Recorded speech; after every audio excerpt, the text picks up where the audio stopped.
The left love unions. If you want a better life for you and your children, join a union. The media say unions are the institutions that brought us the weekend, the middle class. I say capitalism created the middle class, and employers competing for the best workers brought us the weekend.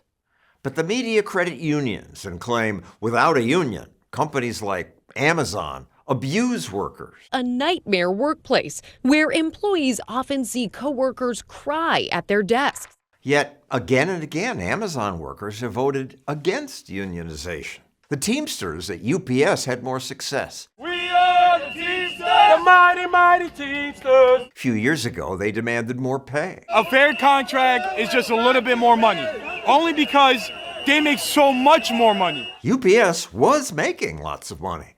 Thanks to that, they were growing, offering pay raises, hiring more workers.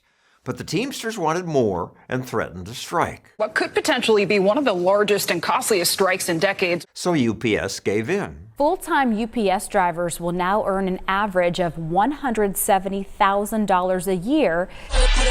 Union workers liked that. Teamsters President Sean O'Brien. This is going to improve their lives tremendously. Sounds great. Sounds great for the workers who get to keep their jobs. Economist Liya Palagashvili. In just 1 year alone, 20,000 UPS workers lost their jobs on the heels of this historic contract. 20,000 workers.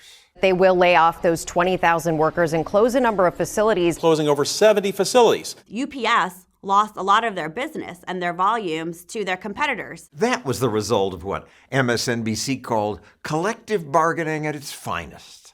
These headline-grabbing union deals are delivering short-run sugar highs with long-run hangovers. And UPS is just one example of this. Shipping freight all across the country, trucking giant Yellow Corp. Yellow Corp is one of the biggest carriers in America. Then the Teamsters threatened to strike, demanding faster payments of health care benefits and pensions. The company warned the strike could cause it to go bankrupt. But O'Brien kept pushing, saying, fulfill your obligation or we'll strike. So Yellow gave in. Yellow freight executives agreed to pay. And the strike was averted. But just days later, the trucking company halted operations, putting 30,000 people out of work. Most of those were union jobs. One day we're going to strike. And within 4 days, we lose our job. The union knew its demands could kill the company, but they were shocked when it actually happened.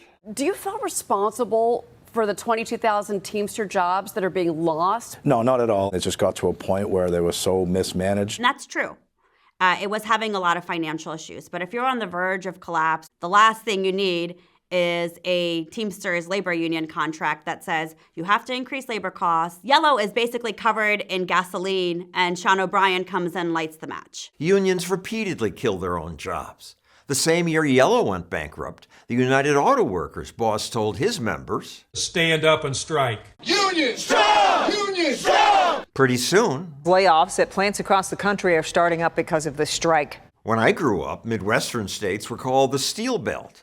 Now they're called the Rust Belt. The Rust Belt was once a thriving heartland of America that has been completely destroyed. The media blamed the Rust Belt on global trade. Foreign competitors came up with revolutionary innovations, and America's steel industry went bust. But Palagashvili says it wasn't trade that killed the Rust Belt. It was labor unions. Companies said, higher labor costs, tons of strikes, productivity isn't going up, we're going to relocate, and they did. One reason unions are able to keep killing jobs is because America has pro-union laws that protect established unions.